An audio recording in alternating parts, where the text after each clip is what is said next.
Hayatımızın yeni dönemine hoş geldiniz. Ve istifa dilekçemi şirkete göndereceğim. Bu maceranın detaylarını kaçırmamak için bizi takip edin ve bildirimleri açın.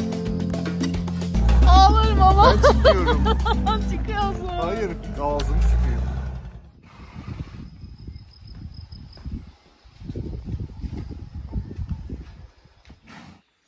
Günaydın. Annemin doğum günü. Ona çikolata bakıyorum.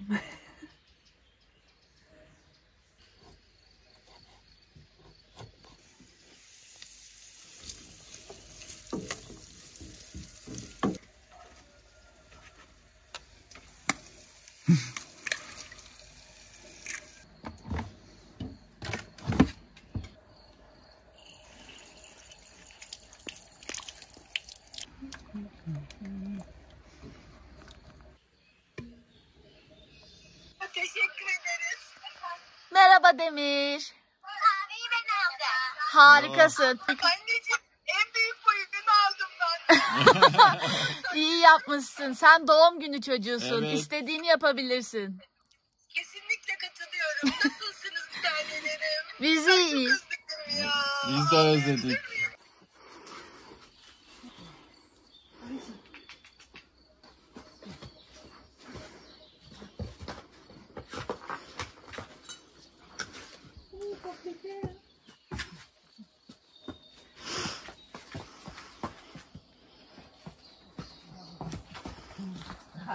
Hey, how are you? Good.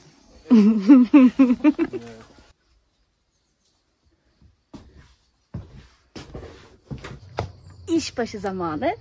Şimdi bugün dün kaldığımız yerden devam edeceğim. İlk olarak hedefim bu kısmı bitirmek.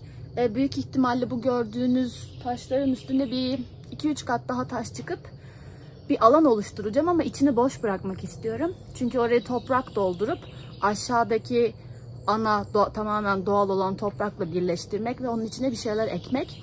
Bir tane çok güzel gül almıştık, sarmaşık. Bu köşeye onu koyup şu tarafa onu böyle sardırmak istiyoruz. Tutar mı bilmiyoruz ama deneyip göreceğiz. Atlar da arkada.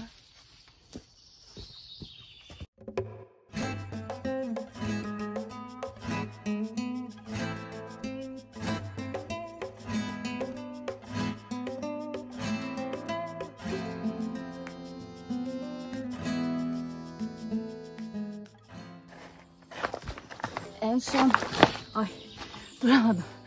Şu arkada küçük duvarı ördükten sonra mantığı aslında kavradım.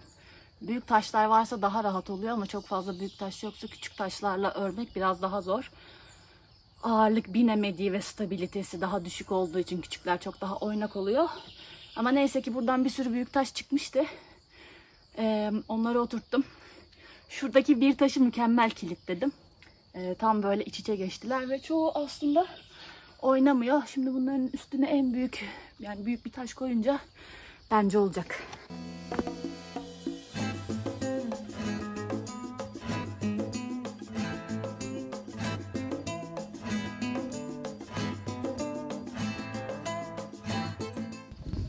En üstte bir iki taş daha gelecek. Önce arasını dolduracağım, sonra üstteki taşları koyacağım. Çünkü üstte bu yosunlulardan getirdim. Daha güzel olacağını düşünüyorum. Arası da şöyle.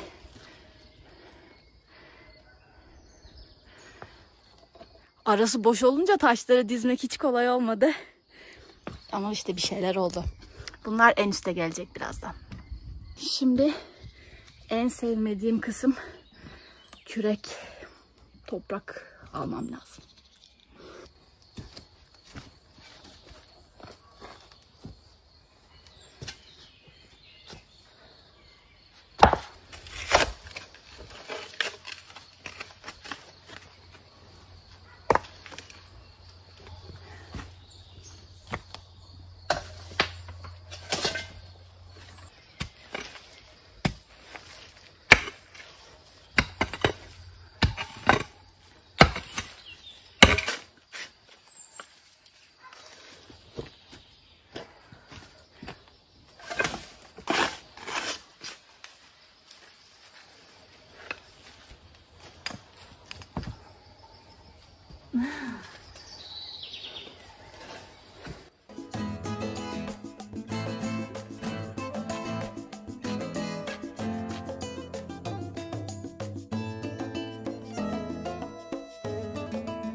Şimdi kalanını karışık bitki toprağıyla dolduracağım. Hadi bakalım. Bu da 70 litreydi. Ne kadar kaldı içinde bilmiyorum ama yeteceğini düşünüyorum.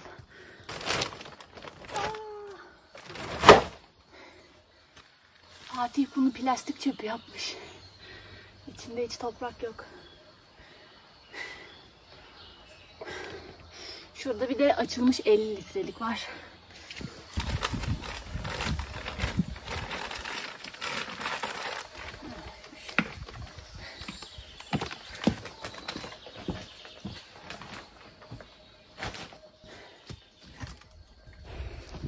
Daha güzel açılarda çekebilirsiniz. Daha güzel olabilir. Ay, çok güzel bir açı bulalım. Hadi bakalım. Umarım çekiyorsundur.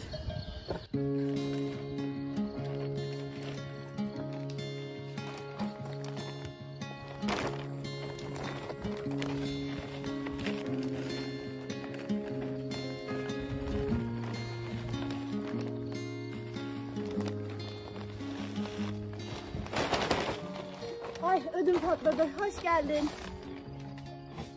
Güzelmiş. Teşekkürler. Çok yanlış bir hata yapmış olabilirim. Bunun içine ben plastikten havuz yapıp sonra toprak dolduracaktım ve unuttum. Direkt toprak doldurdum. Ama hiç kaçmıyor yani. Bence zamanla suyla oturur zaten. Böyle otur, azalır ekleriz. İstersen gülünü getirebilirsin ekmek için. Ha, Hazır şu an. yeter mi onun orası kök için? Bayağı derin. Aşağıdan bahçe toprağına kadarlık yerden başlattım. Yani bir 60 santim falan Yani var aşağıda rahat. gidiyor diyorsun. Gidiyor. Bir de taşları, orta taşların arası daha gevşek.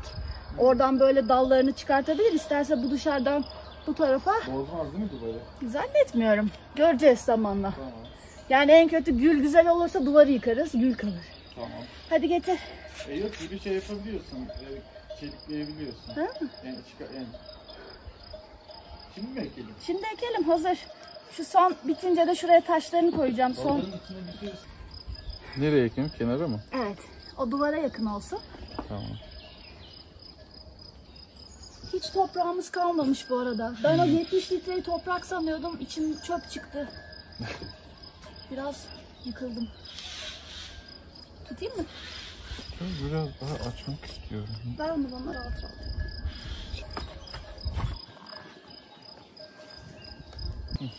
Biraz buranın toprağını koydum en altına. Tamam, gel. En üstte de normal.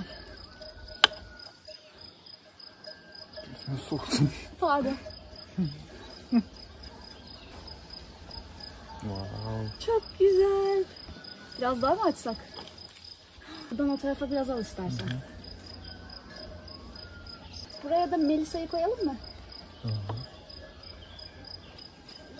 Harika. Düşünsene buradan yürüdüğünü. Çok güzel olur. İnşallah olur. Hı -hı. Buraya da diğerleri. Yok, bir tane buraya sadece. Şu Melisa'yı mı alayım? Bunu. Ha, o da olur, fark etmez. O saksı O büyük. var, tamam, öbürünü alalım. Çok güzel oldu. Buraya da o sukulentten biraz dağıtabiliriz. Bakalım çıkar mı? Akşam sefamı ekebilirim. Akşam sefan da ekebilirsin. İstersen getirek. Hı. Şimdilik saksısıyla koyayım, yerine alışsın. Tamam. Bir bakalım. Ondan sonra şey yaparız. Çok güzel olmuş. Ellerine sağlık. Değil mi? Ben de beğendim. Oh no. Terim gözüme kaçtı.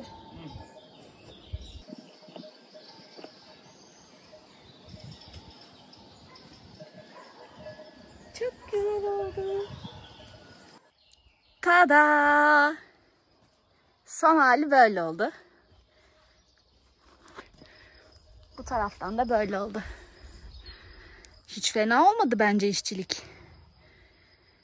İkinci taş duvar örüşüm. Çok eğlenceli, puzzle gibi, biraz yoruyor ama bakınız. Şimdi kesin ilk dokunduğum da sallanır. Azıcık bir şey yok. Tabii şunlar gevşek olduğu için ama buralar iyi durumda. Bu hareketli bir tık. Bu boşta kalan en üsttekileri birbirine kilitledim duvardan itibaren. Bunlar zaten bayağı sapasağlamlar yani. Güzel oldu. İyi, buradaki taşların da büyük çoğunluğu temizlendi. Geldikleri yere girdiler. Çok düzgün durmuyor bu taraf, böyle muazzam değil ama yani bence zaten bizim evimiz böyle bir yer. Bir de buradan böyle bitki çıksa ya da burada belki bir barbekümüzün yeri olsa filan zaten gözükmez o kadar. Bir düşünsenize, bu böyle büyümüş. Melisa'dan buradan böyle arça sarmaşık yapmışız şu tarafa. Burada da böyle gül büyümüş. Ay ne kadar güzel olur. Şimdi biraz mola, bir de Fatih'i ziyaret edelim bakalım ne yapıyor.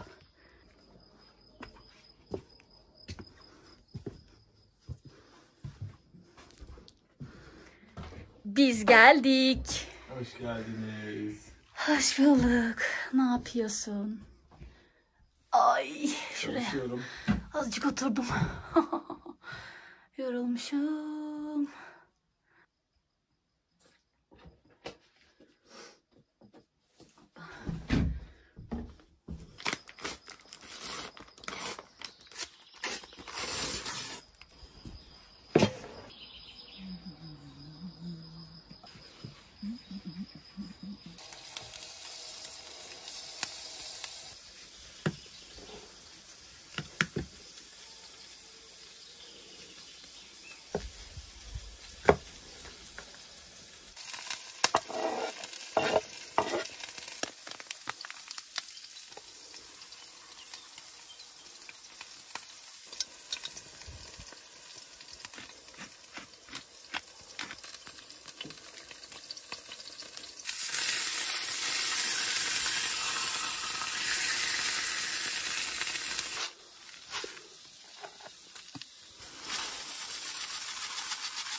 Çok hoşuna gidiyor değil mi?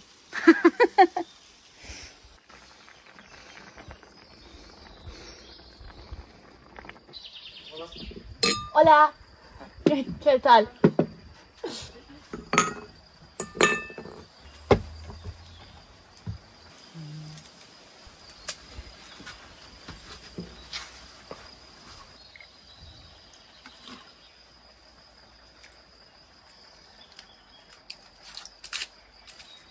Bu Moscato benim buralarda en çok sevdiğim şarap. Biraz böyle gazlı. Ne üzümüydü Türkçesi hatırlayamadım. Misket değil, böyle misket üzümü yok zaten, limonu var değil mi? Meyli bir üzümdü sanki Türkçesi de. Bilemedim. Neyse, bu küçük tatlı sarı üzümler olur ya, onlardan.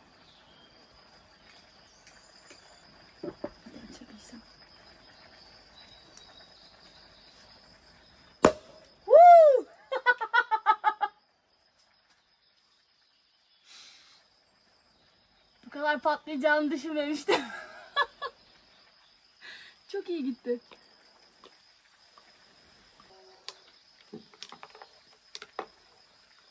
Tada! Çok güzel oldu. Tam olarak Fatih'in bayılacağı bir karışım yaptım. Bakalım. Teşekkür ederim. Maşallah 10 parmakta 12 marifet. Afiyet olsun.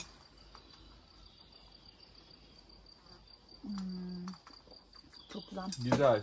Çok güzel bir yaz içkisi olmuş. Ellerine sağlık. Afiyet olsun. Bak şimdi bu da çok güzel bir yaz yemeği. 12 kişilik paella. Daram. Gözüküyor mu acaba? Paella için soyundum. Biraz şey oldu. Az olacak derken çok oldu. Aslında ben paella yapmıyordum. Izgara balık yapıyordum. Balığı ızgaraya koyunca küçücüktü. Böyle kapandı, yuvarlak oldu balıklar. Kalamarlar da öyle az olacaktı tek başına. Ben de dedim ki bunları ben karıştırayım. Basayım pirinci içine paella. Paella. Bunları da yüzünü yıkamadan yapmış olman çok güzel oldu. Ama ellerimi yıkadım. Bak. Doğru, yüzünle yemek yapmıyorsun sonuçta. Evet. Bizim çocuğun da 10 parmağında 3 marifet.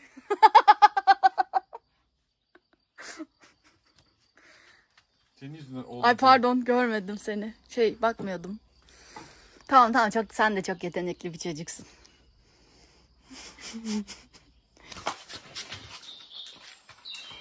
Sofi'yi arayabiliriz.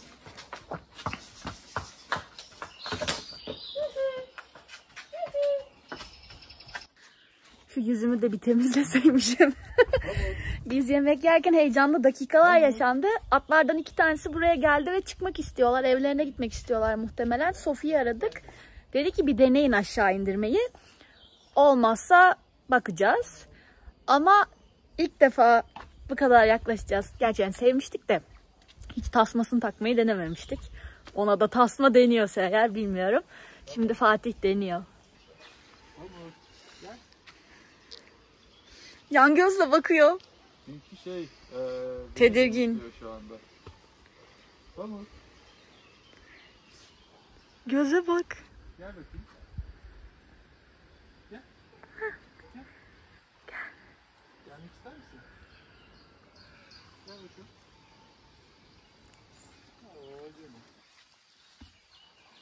Kuyruğunu sallıyor. Belki o da köpek gibidir. Hoşuna gidince kuyruk sallıyordur. Heyecanlı dakikalar. Gel. Tamam gel. Gel. Korkma. Bir ara yapacağım herhalde. Nereye? Bu yandaki şeye mi takacaksın? Şunu, altındaki o şeyi. Kancasına. Ne zaman toplantı? 5 dakikam var. Hadi gel. Gel bakayım. Beni tanıyorsun sen. Sofi'nin arkadaşıyım ben. Hakan, Sofi. Gel. Tamam. Pamuk. Hadi gel. Burada da takacak yeri yok. Bu tarafa gel. Dönmen lazım. Hadi gel. Hadi Gel. Aferin sana. Hadi gel. Düldül. Hadi gel Düldül. Bak bunu tanıyorsun. Hadi gel. Hadi gel. Düldül.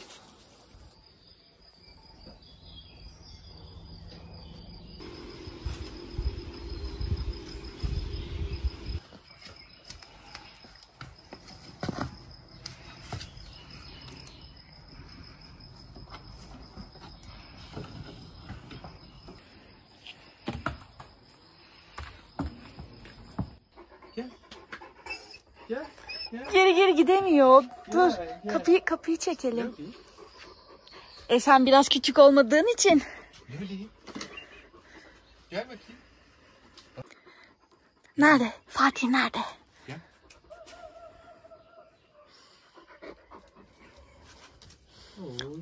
Gel burada. Burada kalabilirsin sen. Evet Lolita. Sen durabilirsin. Sen kal burada. Yaz gelmiş.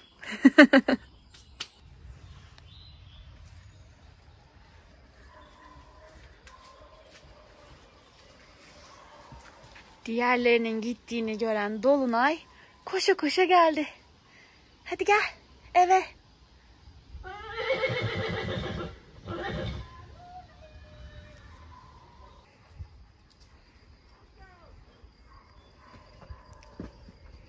Aferin sana.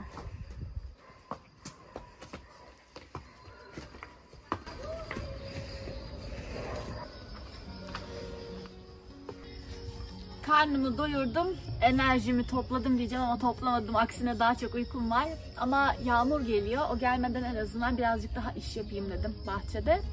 Şimdi şu arkamdaki yeri düzenleyeceğim diyelim. Aslında böyle basamak yapmak istiyorum ama çok emin değilim yapabilir miyim öyle bir şeyi. En azından daha bir derli toplu hale getireceğim. Bakalım neler olacak.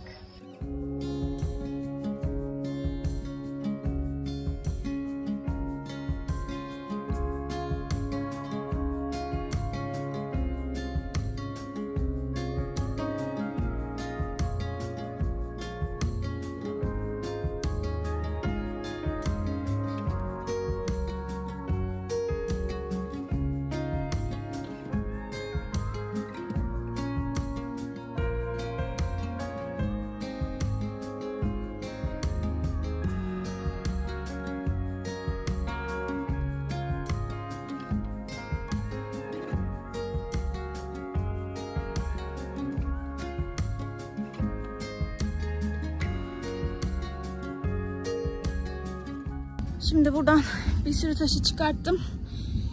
Kendime hareket edebileceğim bir alan yarattım ve olayı bir miktar algıladım. Çünkü mesela şu buradan şuraya kadar kocaman bir taş. Yani şu üsttekinden bence daha bile büyük. Derinliği daha fazla. Bunu kaldıracaktım ama bence o burayı bir şekilde tutuyor. Bu eğimini azaltarak biraz dikleştirip desteklemek istiyorum. Fakat sanki tek başıma yapamam gibi. Ama bir yandan da şimdi şunu levyeyle bir kıpırdatacağım. Bu oynuyor mu oynamıyor mu onu anlayacağım. Sonra bakacağım ona göre. Bakalım. Olmazsa acil durum çığlığı var. Fatih. Gerçi yuvarlanır giderim Fatih. Bana yetişene kadar burada.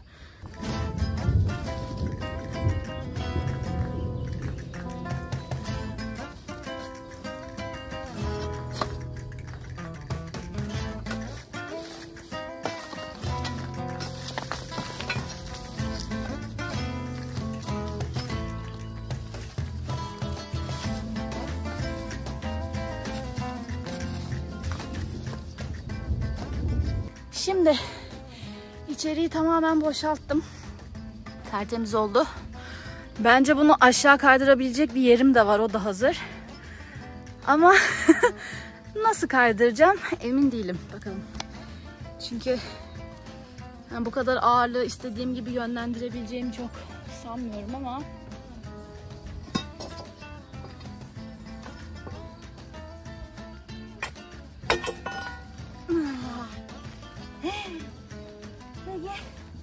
nasıl yürüyeceğiz? Çok güzel. Sen çok iyisin. Ama sonra destek.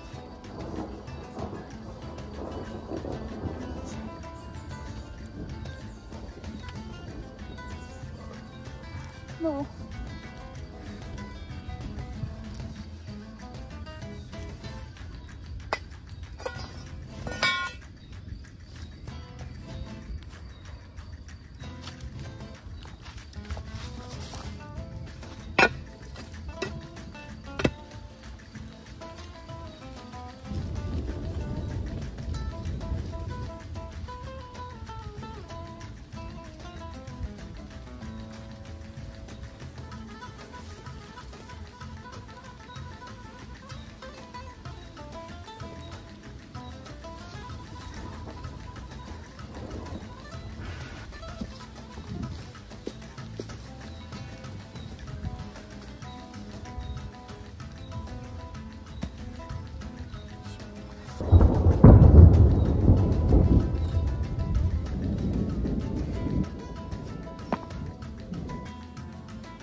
Oldu galiba.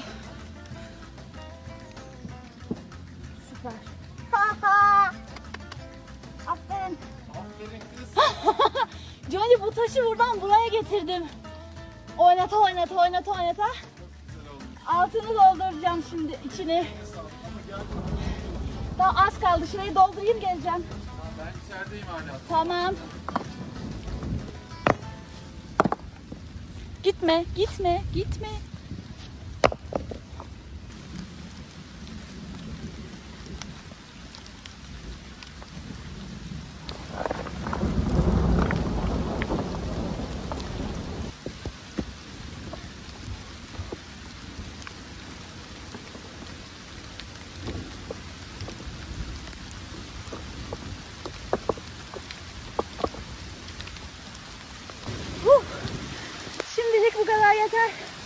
Çünkü çok yağıyor.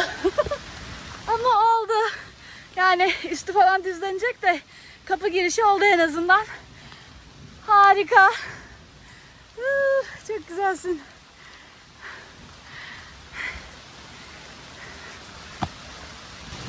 Gittikçe sertleşiyor.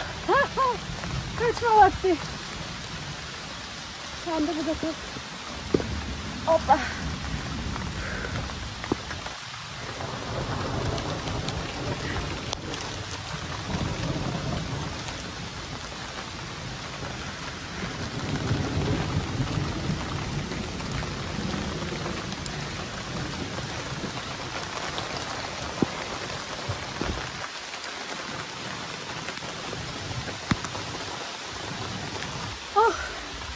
Tam olarak hedeflediğim her şeyi yapamamış olsam da daha gün uzun.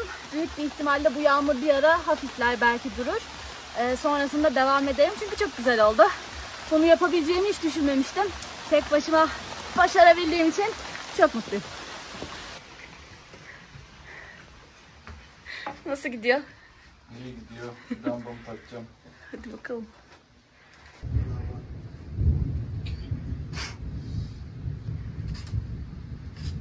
Demin takamayınca ışığı söküp yani kapatıp söküp müdahale ettik. Vaa!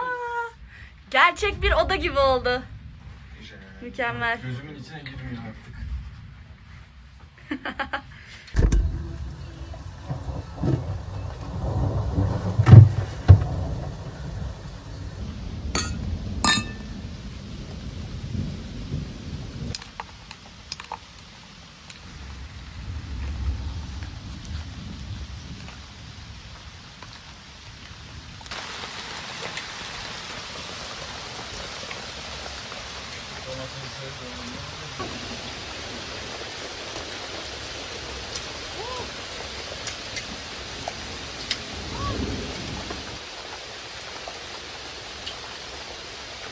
Hava durumu aslında uyarı vermişti fırtına için de, daha doğrusu sağanak, sert, böyle gök gürültülü sağanak yağış için diyelim. Bu seferki biraz beklediğimizden fazla oldu. Bir de demin şimşek, yani yıldırım şuraya bir yere düştü. Gördüm yani, çünkü böyle pasparlak bembeyaz bir şey oldu. Sonra böyle boom diye bir ses geldi ve elektriklerimiz gitti zaten. Sigorta atmış. Şimdi her şey yolunda sayılır. Çünkü Fatih monitörünün bir tanesini kaybettik galiba.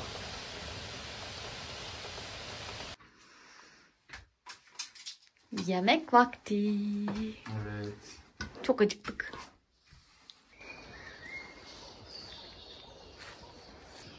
Çok fena yağmur yağdı, sağlam. 2 gündür yağıyor. Dezavantajı da var, avantajı da var. Avantajın nerelerde su birikiyor, nereler tıkanıyor onu görüyoruz. Buraya zaten bir kanalizasyon gideri için boru yeri açmaya başlamıştım. Ama baktım ki su da birikiyor iç taraflarda. Şöyle kabataslak bir kanal açtım su çıksın diye. Şu anda çok güzel bir akış var. Bu bana şeyi sağladı. İleride bu evin altında su birikince bunun dışarı tahliye edilmesi lazım. Bu kanalı nereden nasıl açmam gerektiğini anladım. Böylelikle evin altında su birikmeyecek o kanalı açtıktan sonra. Şurada büyük bir değirmen taşı vardı. Onu çıkardım. Belki şemsiye altlığı yaparız, onu bilmiyorum. Çok güzel görünüyor. Böyle bu suyun akmasını bekliyorum. Su aktıktan sonra bu su borusunu şuradan kesip ilerideki evimize doğru bir hat vereceğim. T ile bağlayıp sonra orayı kapatacağız.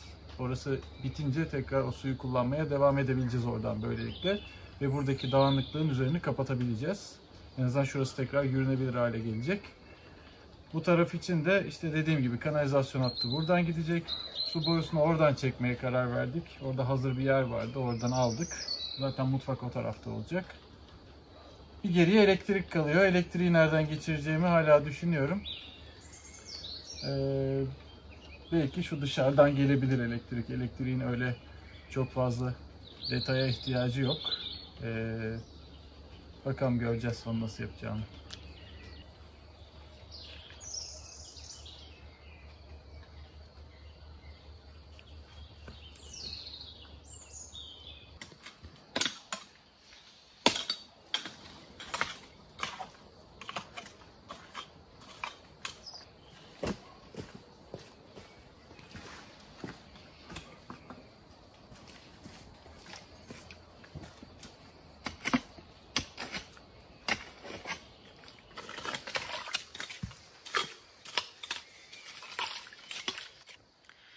eğer o taşı oradan çıkartırsak, yani o beton kısmı taşımadığını düşünüyorum ama oralara zarar verir miyiz acaba diye de. Bence o hiçbir şey taşımıyor.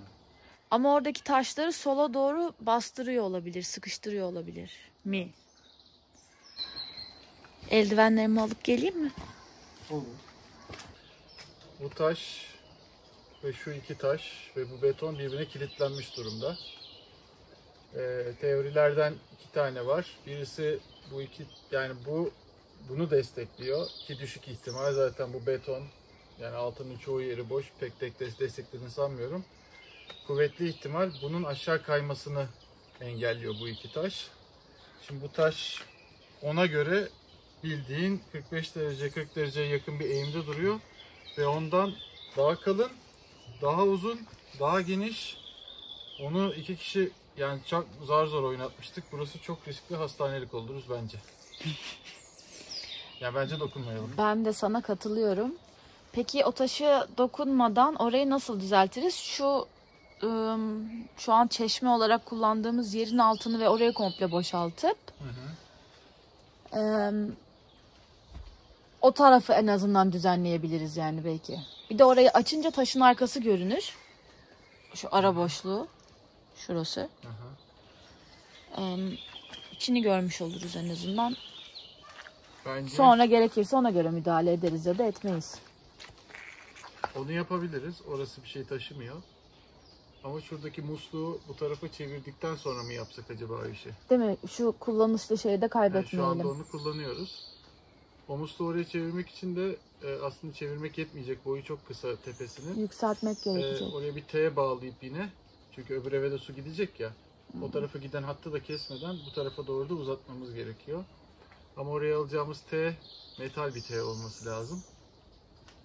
Elimizde yok şu anda. Tamam. O zaman bu kısma dokunmuyoruz. Şimdilik dokunmayalım. Olur. Yani biraz şey bir iş. Sakat. Yani burayı sökebiliriz, evet, kabul, ama kullandığımız yeri kaybederiz. O yüzden bilemedim. Tamam. Çok ağır bir iş değil orası. Orayı yapabiliriz. Tamam. O zaman bırakıyorum. Tamam. Burayı da bugün yapmayacağım çünkü yoruldum. Çok uykum var. Tamam, ama istersen buraya devam edebiliriz. Ha, birlikte mi?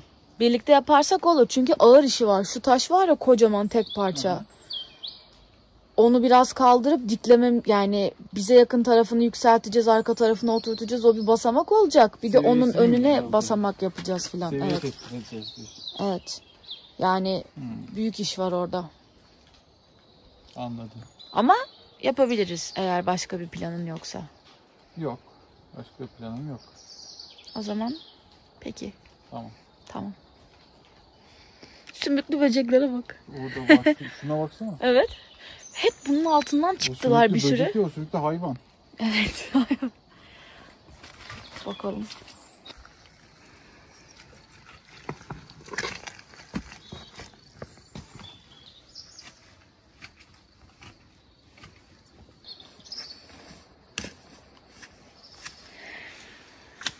Bu alanda eskiden ekip biçtikleri yermiş. Patates, soğan, bir şeyler ekiyorlarmış buraya. Biz de öyle yapacağız ama gördüğünüz gibi bayağı bir kontrolden çıktı burası. Burayı komple temizlememiz lazım. Çünkü hayvanlar da geldiklerinde buraya çok girmiyorlar. Girseler de bir sürü bu ısırganları ve şu şeyleri, hardal bir şeyse artık neyse, yemiyorlar. Boyumuzu geçecekler yakında. Tek hamlede kesti, kesmedi. Bıçak yamuluyor.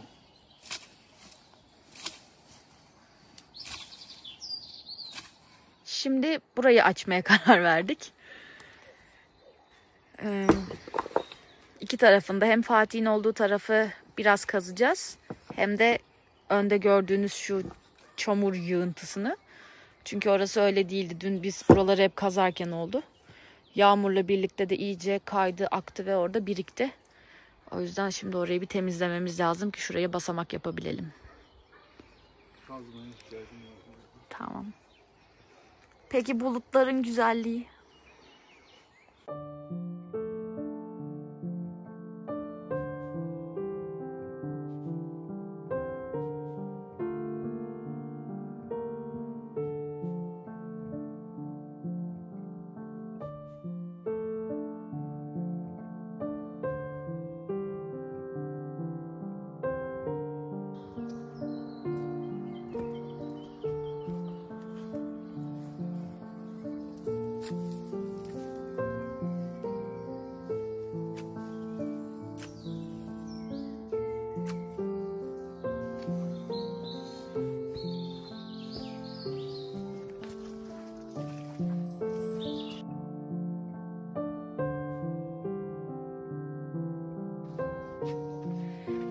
günü daha kapattık.